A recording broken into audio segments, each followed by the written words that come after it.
Tudo bem, pessoal?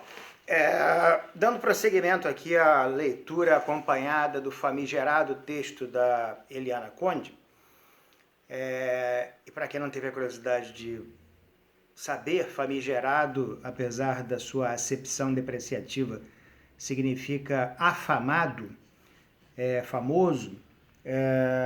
Nós havíamos parado aproximadamente no ponto em que a Eliana fazia, se vocês lembrarem bem, uma crítica à teoria grupalista do Bion, na medida em que ela teria sido criada a partir de uma demanda específica, uma demanda social específica, que era a recuperação psíquica dos soldados ingleses para que eles voltassem ao front, onde eventualmente terminariam por morrer. Tratava-se de uma guerra, né, convém lembrar. A partir do Bion, ela vai citar um linguista inglês que morreu precocemente, o Austin, John Austin, e ele cria uma teoria de que ela se utiliza para respaldar algo que, para o pensamento de esquerda, de fato é um grande problema. Um problema a ser contornado, quando não mesmo superado ou deixado de lado, que é a questão da veracidade, da verdade ou da falsidade de certos enunciados. Austin, nesse sentido, foi um linguista, né, muito importante para o pensamento de esquerda e também para a conceituação do Foucault, já que o Foucault faz toda uma crítica à produção de verdade pela via discursiva. Foucault, empalmado na teorização do Austin, que é dos anos 50 ainda, morreu em 1960, ele vai formular, alguns anos depois, a ideia, a noção de que é possível, não só é possível produzir verdades discursivamente, mas o único estatuto de verdade que qualquer coisa possuiria seria nesse registro discursivo. Então, por isso, o Austin é tão importante para autores como Foucault e autores vinculados à perspectiva sócio-histórica, de um modo geral, como é o caso da Eliana Conde nessa história das práticas grupais que ela conta. Então, onde é que entra o Austin aí? O Austin, que era um linguista, então, ele vai criar uma teoria que a gente pode chamar de teoria dos atos de fala. Segundo essa teoria, aquilo que nós falamos, aquilo que nós dizemos, pode construir coisas. Não apenas descrevê-las, mas construí-las mesmo, né? Isso me lembra bastante, né, algo que é descrito na psicanálise pelo nome de pensamento mágico, e que está presente em muitas superstições, né? E vou dar um exemplo que deve ser familiar a todo mundo, né? E que está presente hoje em dia também, curiosamente, nas redes sociais, né? E o Marx dizia que a história, quando se repete, é sempre como farsa, né? Então, se originalmente esse dito já era ridículo, ele repetido como farsa fica ridículo ao cubo. E que a ideia de que não se podia pronunciar a palavra câncer.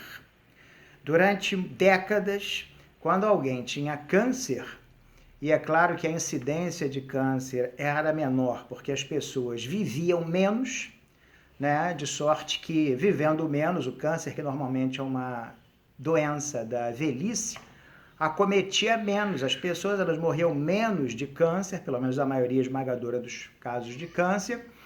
Então você ouvia falar menos do câncer, e na medida em que ele era mais raro, era tanto mais assustador para todo mundo, né? Um fantasma, até porque não havia uma cura fácil para o câncer, né? Como acontece hoje em dia, quando há a detecção precoce da maioria esmagadora dos casos de câncer. Uma das poucas exceções ainda hoje em dia, provavelmente é o caso do câncer de cabeça de pâncreas, porque o pâncreas é uma glândula que fica lá no miolo da cavidade abdominal, de modo que, como a medicina verdadeiramente ainda é extremamente atrasada, nós estamos agora, devemos estar chegando na idade da pedra polida da medicina,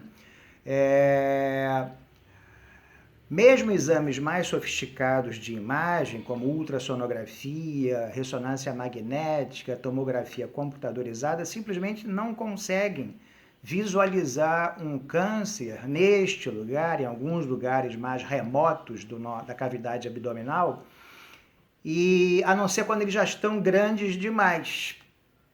E é tarde para uma cirurgia e, consequentemente, o paciente morre, né? Ou, como gostam de dizer os médicos, eufemisticamente, evolui para o óbito.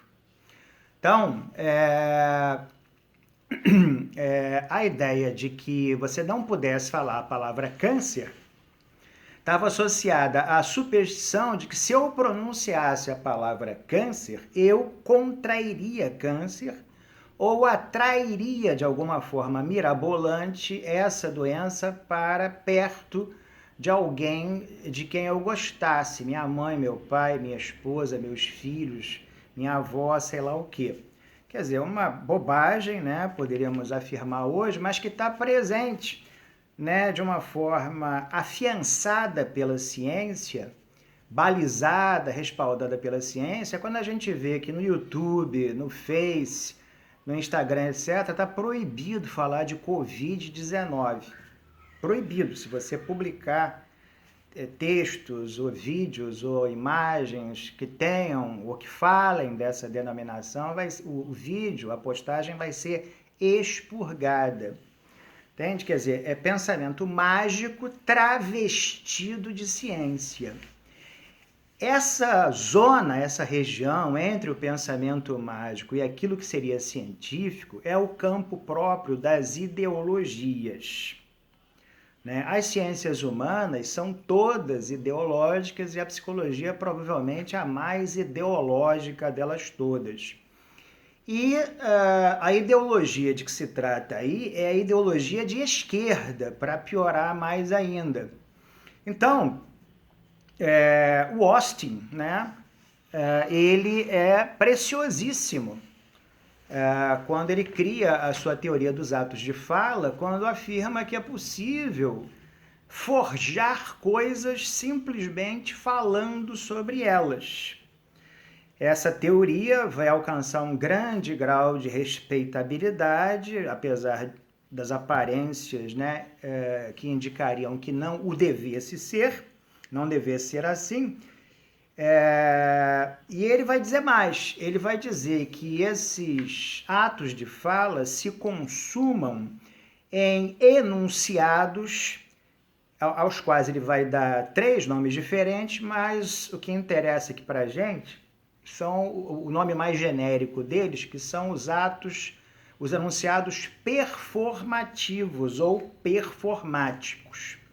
Então, os atos performáticos, dentro dessa teoria dos atos de fala do Austin, têm uma característica bastante sui generis, e que é o fato de que eles dispensam a sua comprovação em termos de verdade ou falsidade. Estariam, então, metaforicamente, acima do bem e do mal representados por verdade ou erro, falsidade. Nada mais conveniente para o pensamento ideológico, convenhamos, né? Então, ela vai usar essa teorização do Austin para criticar, depois do Bion, pelo caminho da epistemologia que a gente pode chamar de positivista, que também é criticada pelo pensamento político de esquerda, justamente porque chancela a ideia de que há ou pode haver verdades absolutas, né?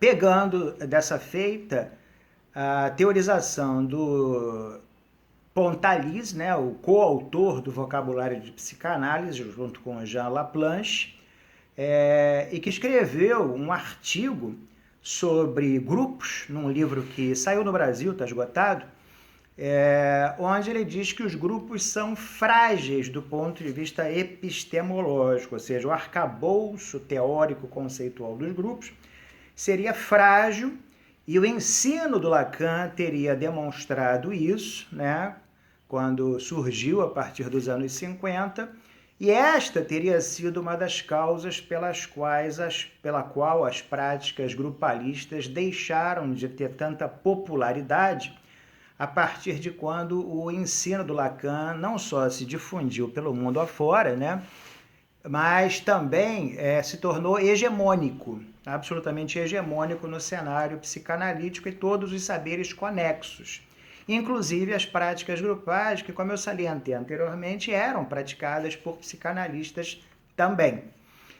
Então, Pontalis, nesse texto clássico, né, mas pouco conhecido, ele afirma isso.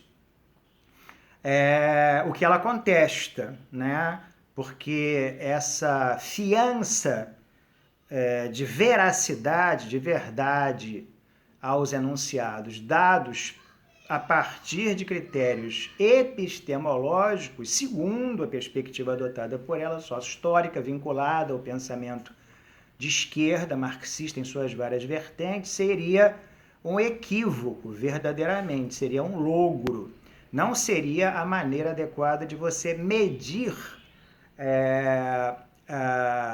uma prática social como são as práticas grupais.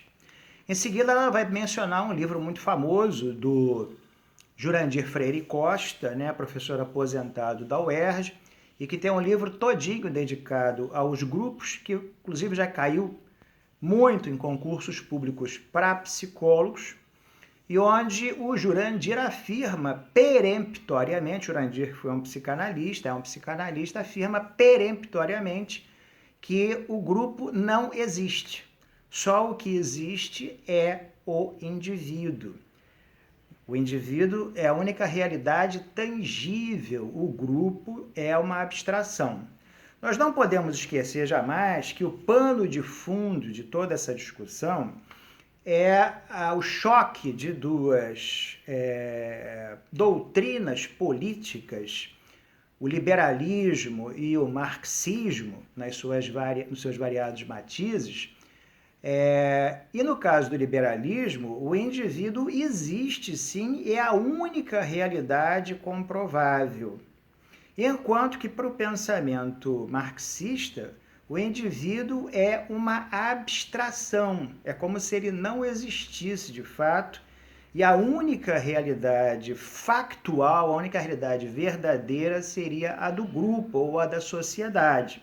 É uma ideia que remonta o pensamento, antes do Marx, do Rousseau, né? O homem nasce bom e a sociedade o corrompe, e que é uma ideia tremendamente sedutora para todos nós falantes, todos nós humanos, todos nós sujeitos do inconsciente, do desejo, simplesmente porque terceiriza a nossa responsabilidade sobre nossa própria condição de sujeitos, nossa própria condição social e sobre tudo aquilo que nós fazemos.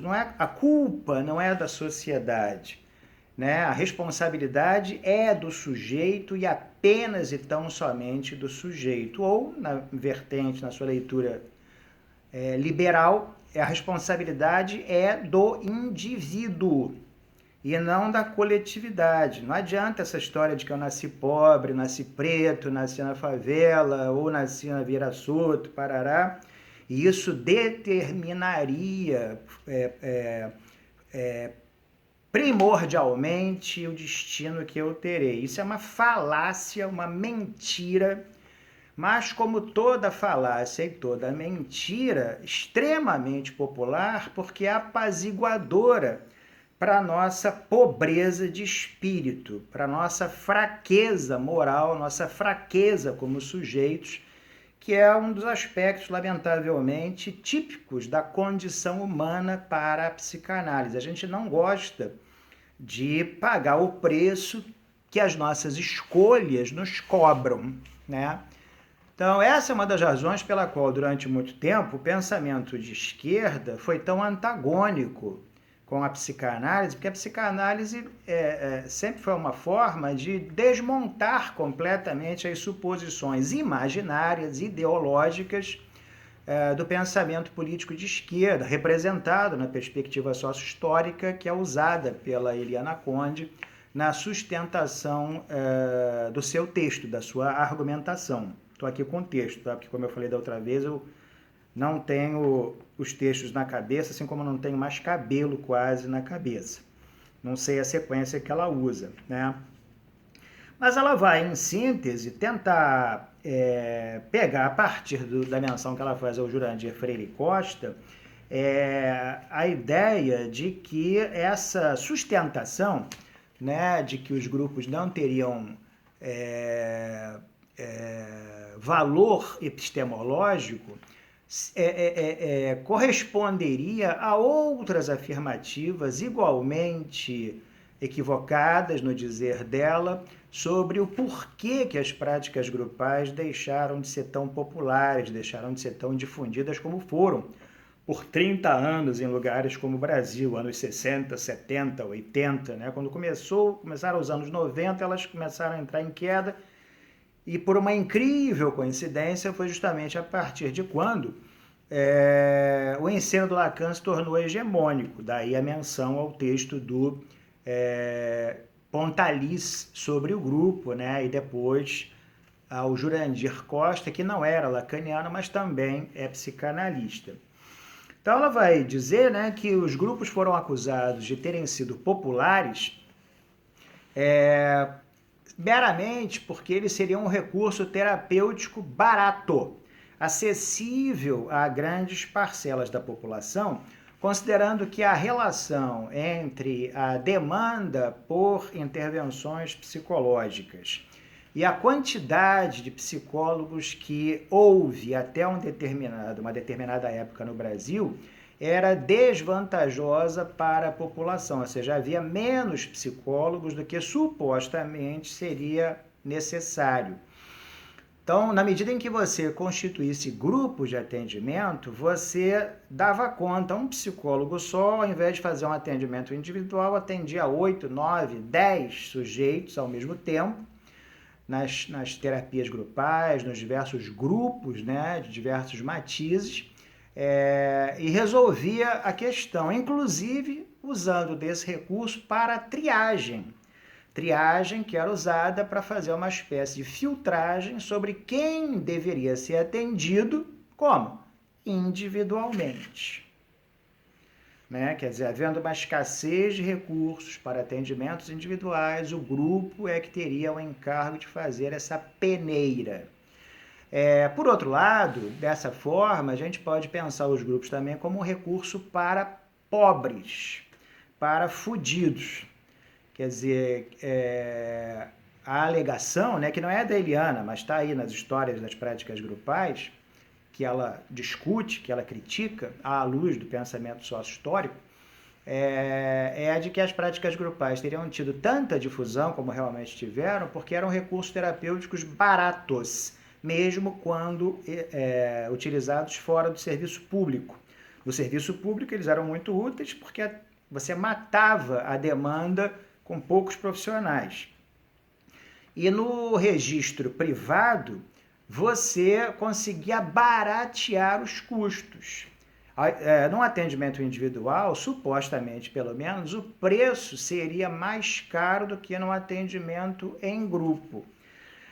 Na verdade, a Eliana escamoteia o fato de que, como ter grupos, pelo menos para psicanalistas, durante 20 ou 30 anos, foi um fator de diferenciação deles no mercado de trabalho, de sorte que todo grande psicanalista teria que ter, como sempre aconteceu, um monte de pacientes individuais, mas tinha que ter 1 ou 2 grupos terapêuticos também, análise de grupo.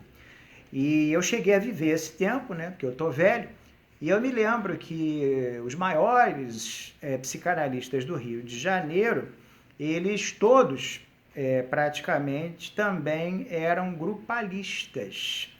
É de se ressalvar, entretanto, que até esse tempo o ensino do Lacan não tinha chegado ao Brasil ou não tinha se tornado hegemônico, como mais tarde aconteceu, que faria par com a hipótese anterior que eu mencionei do Pontalis, né? Que o Lacan teria explicado que os grupos não são aplicáveis por serem frágeis teoricamente. O que é fragilidade teórica para o Pontalis do ponto de vista psicanalítico? Porque os conceitos da psicanálise não se aplicam aos grupos da clínica individual. Não existe édipo em grupo, não existe transferência em grupo. Entretanto, os psicanalistas da escola inglesa e da psicologia do eu trabalhavam como se houvera édipo em grupo e transferência em grupo. Eles não sabiam, mas não existe. Entende? Lacan veio e explicou isso para todo mundo. E aí, segundo Pontalis, os grupos teriam ido para a cucuia, pelo menos no que diz respeito aos psicanalistas lacanianos, que ainda hoje há psicanalistas da escola inglesa, winnicottianos, bionianos e o diabo 4, que certamente, se não fazem, teriam a prerrogativa epistemológica, conceitual, de manter grupos grupos de análise, né? Análise de grupo. Mas mesmo isso tornou um recurso terapêutico frágil. Na verdade, hoje em dia é muito raro você conhecer pessoas que fazem terapia de grupo em qualquer abordagem clínica. Antigamente, se eu virasse numa turma como a de vocês e perguntasse quem aqui está fazendo terapia de grupo, né? Ia haver vários alunos levantando o dedinho. Hoje, ninguém faz. Os próprios cursos de formação, que antigamente havia em grande quantidade, eles minguaram. E aí, né, ao contrário do que o pensamento de esquerda acredita, existindo como existe um mercado regulado pela questão da oferta e da demanda, não havendo demanda, desaparece a oferta de cursos. Eles desaparecem, correto? Então ela diz assim, olha, esses são recursos, foram explicações baixas, explicações vis, levianas, quem sabe, para explicar o relativo abandono das práticas grupais. Não é porque elas fossem coisas para pobres, porque fossem coisas baratas, porque dessem conta de uma grande parcela da população que demandava intervenções psicológicas e assim por diante, né? Neste mesmo sentido, outras análises vão dizer a partir de um certo momento que psicoterapeutas, analistas que trabalham com grupos são psicoterapeutas e psicanalistas de segunda linha, já que o grupo não seria sustentável epistemologicamente. Então vejam que o âmago da crítica da perspectiva sócio-histórica, e que é um rabo, né, do pensamento marxista, e como todo rabo produz muita merda, é uma negação dos padrões conservadores, tradicionais, a respeito da diferenciação, da categorização dos saberes entre científicos e não científicos. Toda a ideia aí é criar uma nova epistemologia para a qual um dos pontos fundamentais, basilares, é justamente a abolição da ideia de verdades absolutas. Então, é como se tivessem deixado de haver verdades absolutas.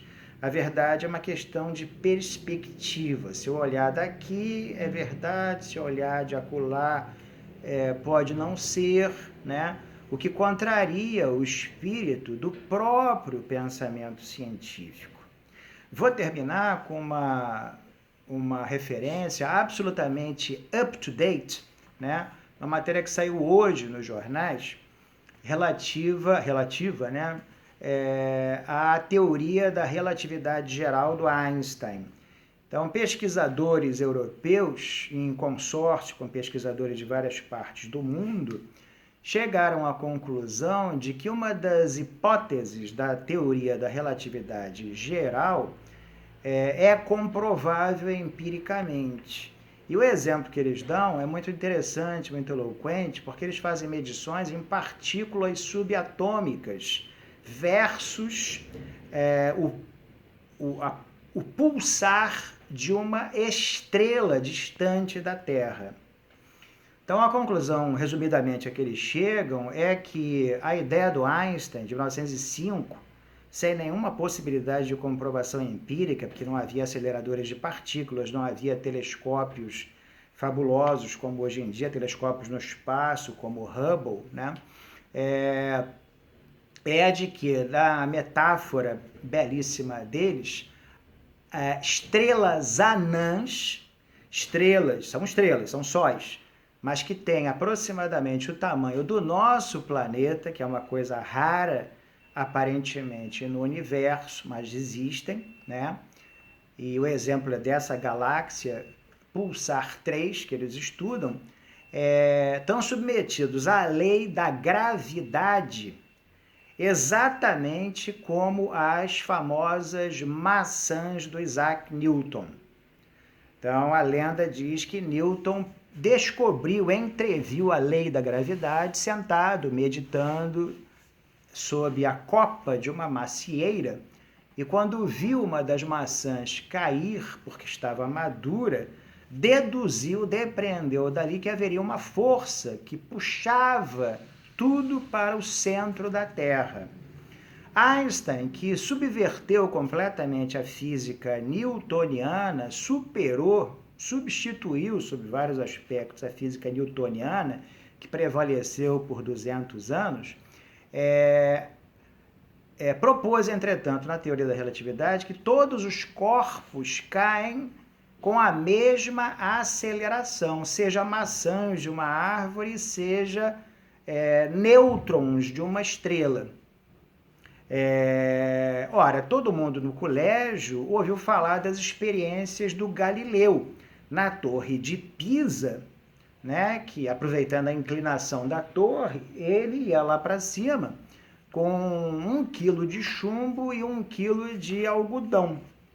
E a ideia, né, era contraditar o pensamento aristotélico segundo o que? Aquilo que parecesse mais pesado, e o chumbo, por menor que seja, parece mais pesado do que o algodão, chegará mais rápido ao solo. Isso era a física aristotélica, mas que foi proposta sem nenhuma experimentação. Foi feita aquém da criação do método científico, cuja fundação, né, se deve, em parte, dentre outros, a sujeitos geniais como Galileu Galilei, Francis Bacon, Johannes Kepler, Nicolau Copérnico, e etc, etc, etc. Então, o Galileu, para fazer experiências em relação à física aristotélica, comprovar as hipóteses aristotélicas ou não, vai para a Torre de Pisa.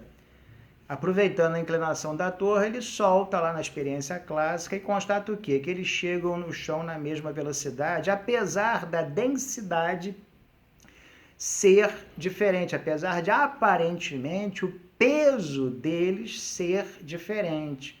O chumbo é mais pesado do que o algodão, mas 1 quilo de chumbo pesa tanto quanto 1 quilo de algodão, e desta forma eles chegarão com a mesma aceleração ao solo, puxados pela lei da gravidade. Passaram-se 400 anos